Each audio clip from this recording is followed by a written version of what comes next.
Welcome back everyone. আমি জানি আপনি এই স্মার্টফোনের ফুল রিভিউর জন্য এই ভিডিওতে ক্লিক করলেন, তবে শুরুতে অন্য প্রসঙ্গে একটু যেতে চাই। আপনারা জানেন যে সিলেটের অবস্থা খুবই ভয়াবহ। তো আজকে রাতেই স্যামজন টিম, আমি সহ আমার টিমের সবাই মিলে আমরা সিলেট যাচ্ছি এবং সেখানে বর্ণাঢ্যদের মাঝে কিছু ত্রাণ আমরা দিতে চাই।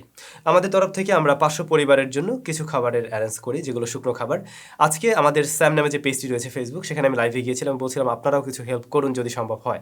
অনেকেই হেল্প করছেন, আমার জন্য দোয়া করবেন। আমার প্রচণ্ড জ্বর, এই যে এই মুহূর্তে কথা বলছি আমার 103 জ্বর আছে। আমি জানি না রাতে আমি কিভাবে যাব, কি হবে আমি জানি না, তারপর আমি যেতে চাই। আর আপনারা যারা সাহায্য করতে চান, ভিডিও ডেসক্রিপশনে বিকাশ নাম্বার দেওয়া থাকবে, পাশাপাশি আমাদের স্যাম নামে যে পেজটা রয়েছে সেটা অবশ্যই একটু ফলো করবেন। সেখানে প্রতিনিয়ত আপনারা আপডেট পাবেন আমরা সিলেটে কী অবস্থায় আছি, আমরা ত্রাণগুলো ঠিকভাবে দিতে পারছি কিনা। আপনাদের সকলের সহযোগিতা দরকার, সেটা আপনি দোয়া করতে পারেন। কেউ যদি 5 টাকা, 10 টাকা, 20 টাকা দিয়েও হেল্প করতে পারেন, সেটাই কাজে লাগবে।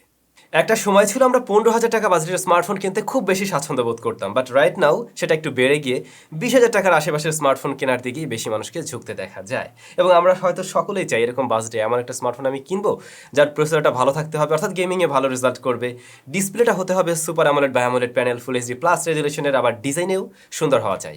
ঠিক এই বিষয়গুলো মাথায় রেখেই ইনফিনিক্স নতুন স্মার্টফোন আজকেই লঞ্চ করে দিল, ইনফিনিক্স নোট 12 G96। কিছুদিন আগেই না ইনফিনিক্স নোট 12 লঞ্চ হলো, তাহলে এটা আবার কি?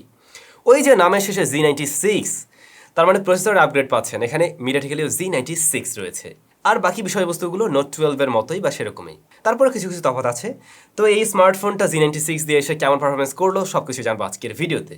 বাই দ্য ওয়ে, এটা বাংলাদেশ মার্কেটে কিন্তু লঞ্চ হয় 8/128GB ভ্যারিয়েন্টে, এবং এর সাথে আপনি আরও 5GB ভার্চুয়াল র্যামও পাবেন।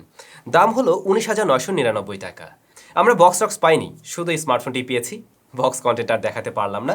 ডিজাইনের দিক থেকে এই স্মার্টফোনটাও বেশ সুন্দর।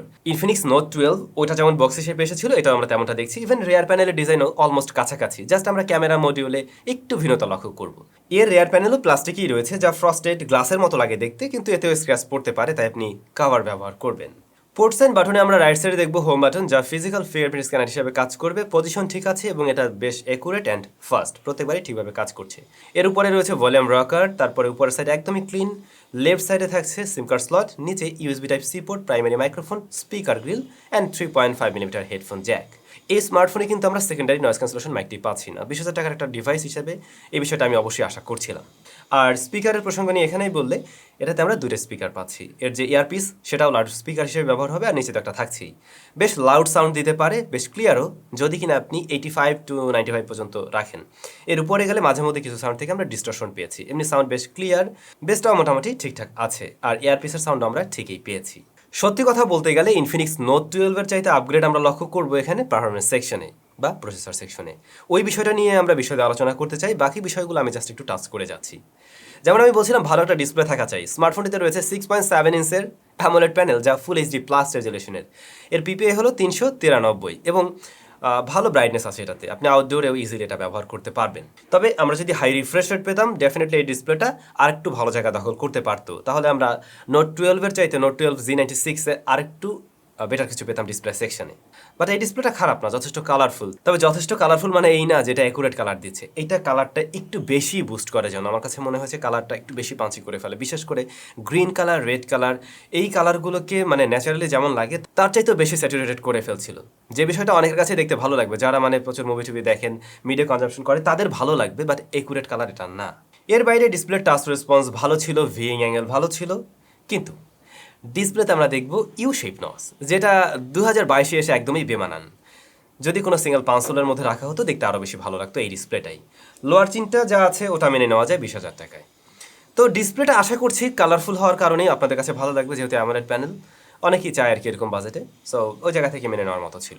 ক্যামেরা সেকশনে নোট 12-এর মতোই আমরা দেখব রেয়ারে 50 মেগাপিক্সেলের মেইন শুটার, 2 মেগাপিক্সেলের ডেপথ সেন্সর এবং একটি এআই কিউভিজিএস সেন্সর রয়েছে, আর ফ্রন্ট ফেসিং ক্যামেরায় 16 মেগাপিক্সেলের শুটার। তাহলে ক্যামেরার সেটআপ কিন্তু আমরা নোট 12-এর মতোই সেম দেখছি, বাট প্রসেসিংয়ের একটু তফাৎ আছে, যার ফলে আপনি ইমেজ কোয়ালিটিতেও কিছুটা পরিবর্তন লক্ষ্য করবেন।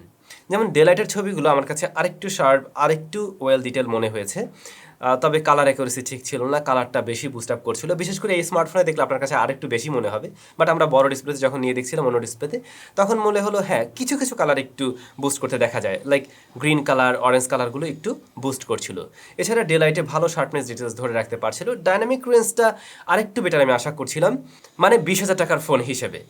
দেন লো লাইটে আসলে ছবিগুলো একটু সফট করে ফেলছিল। নাইট মোড আছে, যেটা অন করে নিলে আরেকটু বেটার রেজাল্ট পাওয়া সম্ভব। তারপরেও আপনি কিছুটা গ্রেইনের দেখা পাবেন এবং সফট হওয়ার প্রবণতা থাকে। ফোনের ডিসপ্লেতে দেখতে খারাপ লাগে না, বাট বড় ডিসপ্লেতে নিলে এই বিষয়গুলো আপনি লক্ষ্য করবেন। আছে portrait mode, age detection corner area বা চুল টুল এরিয়া বাদে ভালোই ছিল। আর ব্যাকগ্রাউন্ড ব্লারনেসটা একটু আর্টিফিশিয়াল লাগে, বাট এটাও ওকে। আর ফ্রন্ট ফেসিং ক্যামেরা এসে দেখলাম আপনি যদি বিউটিফিকেশন অফ করে নেন তাহলে একটা বেটার ছবি পাবেন, এবং আমি বলবো বিউটিফিকেশন অফ করে নিন, তাতেও স্কিন হালকা একটু সফট করে ফেলে, বাট বিউটিফিকেশন অন করে নিলে একেবারে স্মুথ করে ফেলে, যে বিষয়টা হয়তো ছেলেদের খুব একটা ভালো লাগবে না, বাট সেলফি লাভার ফিমেলদের এরকম কিছু হয়তো ভালো লেগে যেতে পারে।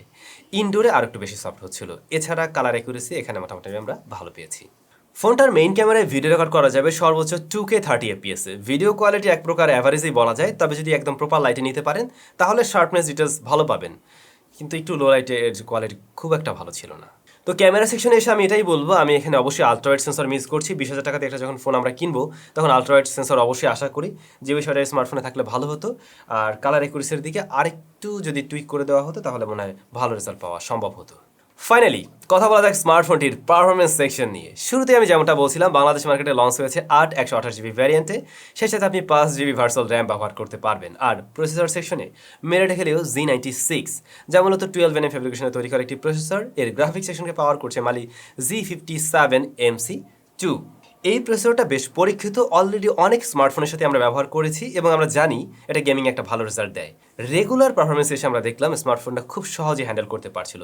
এই ফোনটার যে বিষয়গুলো 20,000 টাকা আপনার অবশ্যই ভালো লাগবে, নাম্বার 1, র্যাম আপনি 8GB পাচ্ছেন। নাম্বার 2, 128GB স্টোরেজ এবং ভালো একটি প্রসেসর। এই তিনটা দিক দেখেই হয়তো অনেকে এই স্মার্টফোনটা চয়েস করে নিবে, যারা মূলত একটু পারফরমেন্স প্রেমী এবং গেমিং ডিভাইস খুঁজে থাকে। তো যেটা বলছিলাম, রেগুলার পারফরমেন্স এই স্মার্টফোনে আমরা ভালো পেয়েছি। অ্যাপ ওপেন ক্লোজ মাল্টিটাস্কিংয়ের কাজগুলো সব কিছুই ঠিকভাবে হ্যান্ডেল করতে পারছিল স্মার্টফোনটি। কোনো ধরনের ল্যাগ, আটকে যাওয়ার বিষয়গুলো আমরা লক্ষ্য করিনি, একটু হেভি টাস্কিংয়েও। কিন্তু এর ইউআই নিয়ে হালকা পাতলা একটু কমপ্লেন করা যায়। যেমন এখানে আমরা পাচ্ছি XOS 10.6 বেসড অন অ্যান্ড্রয়েড 12। এই XOS এর মাঝে বেশ কিছু ব্লোটার রয়েছে, যেগুলো আসলে না দিলেই ভালো হয় আমার মনে হয়, কারণ এগুলো অনেকেই আমরা আনইনস্টল করে ফেলতে চাই, পরবর্তী সময় রাখতে চাই না। সো এগুলো না দিলেই ভালো, ক্লিন থাকলে আরও বেশি সুন্দর লাগবে। এছাড়া আমি বলবো ইনফিনিক্স চাইলে তাদের ইউআই এ আরেকটু পরিবর্তন আনতে পারে, আরেকটু সুন্দর ইন্টারফেস দেওয়ার ট্রাই করতে পারে। এটা পার্সোনাল আমার ওপিনিয়ন, হয়তো অনেকের কাছে এটাও ভালো লাগবে। তবে ভালোর বিষয়, আউট অফ দ্য বক্স আপনি অ্যান্ড্রয়েড 12 পাচ্ছেন। এই স্মার্টফোনটা আমার মনে হয় আপনারা অনেকেই চয়েস করবেন গেমিংয়ের জন্য। আমরা পাবজি, সিওডি, অ্যাসফল্ট 9 এই গেমগুলো প্লে করি, এবং পাবজির ক্ষেত্রে দেখলাম এইচডি হাই ফ্রেম রেটে আপনি সর্বোচ্চ প্লে করতে পারবেন। ইভেন এই সেটিংসেই স্মার্টফোনটার সাথে ভালো রেজাল্ট দিচ্ছিল। দীর্ঘক্ষণ গেম প্লেতেও আমরা কিন্তু আটকে যাওয়ার মতো কোনো ইস্যু পাইনি বা ল্যাগ পাইনি। মাঝে মধ্যে ফ্রেম ড্রপ পেয়েছি, মূলত যেটা হয় G96 কিছুটা গরম হয়। আমরা অন্য স্মার্টফোনে এই বিষয়টা লক্ষ্য করেছি, এই ফোনের ক্ষেত্রেও তার ব্যতিক্রম ছিল না। এবং দীর্ঘক্ষণ গেম প্লেতে যখন কিনা একটু হিট আপ হচ্ছিল তখন মাঝে মধ্যে কিছুটা ফ্রেম ড্রপ লক্ষ্য করা যায়, বাট খুব ভালোভাবেই প্লেয়াবল। এবং আমার মনে হয় যারা লং টাইম আসলে পাবজি প্লে করতে চান এই স্মার্টফোনটা দিয়ে ইজিলি করতে পারবেন। একটু পাওয়ার হাংরি, ব্যাটারি বার্ন করে ভালোই, তবে গেম প্লের জন্য এটা ভালো হবে, পাবজির জন্য। আর 8GB র্যাম থাকছে, সেটাও আপনাকে একটা বাড়তি সুবিধা অবশ্যই দিচ্ছে। দেন সিওডি মোবাইল, এইটা স্মার্টফোনের সাথে কিন্তু আরও বেটার রেজাল্ট দিচ্ছিল। পাবজির ক্ষেত্রে যেমনটা আমরা গরম হতে দেখছিলাম, সিওডি লং টাইমে কিন্তু এই ফোনটাকে ততটা গরম করছিল না, আর গেম প্লে অবশ্যই এটা স্মুথ হওয়ার কথা, যেটাই আমরা পেয়েছি। দেন অ্যাসফল্ট 9, সেটার রেজাল্টও ভালো ছিল, কিন্তু আমার মনে হলো আরেকটু যদি গ্রাফিক্সটা ভালো পাওয়া যেত তাহলে আরও দারুণ হতো। এছাড়া গেম প্লে ভালো ছিল। তো আমার মনে হয় আপনারা গেমিংয়ের জন্য 20,000 টাকার মধ্যে রাইট নাও এটাকে চয়েস করতে পারেন অবশ্যই। আর হ্যাঁ, এটাতে কিন্তু জাইরো সেন্সরও রয়েছে। ব্যাটারি হিসেবে স্মার্টফোনে আমরা পাবো 5000 mAh ব্যাটারি, 33 ওয়াটের চার্জার, যা আমি পাইনি, বক্সাইতে পাইনি। তো 20,000 টাকায় 33 ওয়াটের চার্জার ঠিক আছে। আর ব্যাকআপ, আপনি যদি নর্মাল ইউজার হয়ে থাকেন, রেগুলার ইউজার, সেই ক্ষেত্রে একদিন ব্যাকআপ পাবেন। যদি হেভি ইউজার হয়ে থাকেন, প্রচুর টেমিং করেন, মিডিয়া কনজাম্পশন বেশি করেন, সেক্ষেত্রে দিন শেষে আপনাকে অবশ্যই চার্জ করতে হবে এই স্মার্টফোনটি। এর বাইরে নেটওয়ার্ক কানেক্টিভিটি আমরা কিন্তু স্মার্টফোনে ভালো পেয়েছি, বোথ কানেকশনেই, সেগুলো নিয়ে কোনো সমস্যা নেই। তো এই তো আমরা মূল পরিবর্তনটা লক্ষ্য করছি কিন্তু প্রসেসর সেকশনে, এবং সেখানে হ্যাঁ আপগ্রেড আছে। এখন ইনফিনিক্স নোট 12 যে স্মার্টফোনটা, ওটার দাম কত? 18,300 মনে হয়, আর এই ফোনটার দাম হলো গিয়ে 20,000 টাকা। এখানে আমরা মোটামুটি 1700 টাকার একটা ব্যবধান দেখছি। তো এই ব্যবধানে আপনি কি বেশি পাচ্ছেন? আপনি র্যাম 2GB বেশি পাবেন, আবার প্রসেসরে এসেও কিন্তু আপনি বড় রকমের একটা আপগ্রেড পাচ্ছেন। তো যাদের বাজেট কিনা 20,000 টাকা এবং আপনার একটা গেমিং ডিভাইস দরকার এই বাজেটের মধ্যেই বা একটু ভালো পারফরমেন্স দরকার, তারা কিন্তু এটাকে চয়েস করতে পারেন। তারপরেও এই ডিভাইসে যদি আরও কিছুটা কম মূল্যে পাওয়া যেত সেটা আমাদের জন্য অবশ্যই ভালো হতো, অথবা যে বিষয়গুলো আমি কমতি পেয়েছি সেই জায়গাগুলো যদি পূরণ করে দেওয়া হতো তাহলে কোনো কমপ্লেনই থাকতো না। যেমন ধরুন আমি বলছিলাম এইটার ক্যামেরা সেকশনে আমি আলট্রাওয়াইড সেন্সর মিস করছি, ডিসপ্লেতে ইউ শেপ বা ওয়াটার ড্রপ নস এখন আর মানানসই না, এই বিষয়টা না থাকলে ভালো হতো, কাট আউট হলে দেখতে সুন্দর লাগতো। দেন হাই রিফ্রেশ রেটের বিষয়টা আমি অবশ্যই মিস করছি এই স্মার্টফোনে। এই বিষয়গুলো যদি দেওয়া হতো তাহলে 20,000 টাকা আমি মোটেই কোনো ধরনের কমপ্লেন করতাম না রাইট নাও। তো এই আর কি, আপনাদের কাছে কেমন লাগলো অবশ্যই কিন্তু কমেন্ট করে জানাতে ভুলবেন না। ভালো থাকবেন, সুস্থ থাকবেন, দেখা হচ্ছে আমাদের নতুন ভিডিওতে।